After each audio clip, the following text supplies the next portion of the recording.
Hello guys, നല്ല ഉറക്കഹോളിക്ക് weather ആയതുകൊണ്ടും പിന്നെ ചേട്ടൻ വരാന്ന് പറഞ്ഞിട്ട് വരാതിരിക്കുന്നത് കൊണ്ടും ഒരു മൂടില്ല. ഭയങ്കര ടയർഡ്നെസ്, മുഖത്താണെങ്കിൽ കുരുവും വന്നു. ഈ നാറിയുണ്ടല്ലോ, വരാന്ന് പറഞ്ഞാലും വരില്ല, ഇങ്ങനെ കാത്തു കുത്തിയിരിക്കും.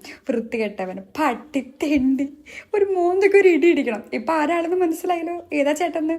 അത് തന്നെ, പീരീഡ്സ് തന്നെ. പിന്നെ ഒന്ന് ബെഡ് വൃത്തിയാക്കി എൻ്റെ ചെറുക്കിന് ഫുഡ് കൊടുക്കണം. ബ്ലൂ മാമു വേണ. അവന് ഫുഡ് കൊടുത്ത് കഴിഞ്ഞ് അപ്പുറത്തെ വീട്ടിൽ നോക്കി കുറച്ച് നേരം ബായി നോക്കി നിന്നു. അപ്പം അപ്പുറത്തെ വീട്ടിൽ ചോദിച്ചു, എന്താ മോളെ ഇവിടെ നോക്കി നിൽക്കുന്നത്? അപ്പം തിരിഞ്ഞ് റൂമിൽ കയറിപ്പോയി. പിന്നെ നല്ല വിശപ്പുണ്ടായിരുന്നു. എന്നാൽ പിന്നെ കാപ്പി ഉണ്ടാക്കി കുടിക്കാം എന്ന് വിചാരിച്ചപ്പോൾ എൻ്റെ ചെറുക്കനാണെങ്കിൽ ഇത് കഴിക്കാൻ വേണം. അപ്പം ഞാൻ അവനെ പറഞ്ഞ് ഭീഷണിപ്പെടുത്തി, ഇത് അങ്ങനെ ചോദിച്ചാൽ നിൻ്റെ ഫുഡ് എടുത്ത് ഞാൻ കഴിക്കുന്നു. അപ്പം അവനൊന്ന് ഒതുങ്ങിയായിരുന്നു. ഒരാശ്വാസം. ബ്ലൂ ചായ വേണോ? ചായ അല്ല, കോഫി വേണോ? വേണോ? വേണ്ടേടാ. ആ പിടിക്കച്ചി. ബൈ.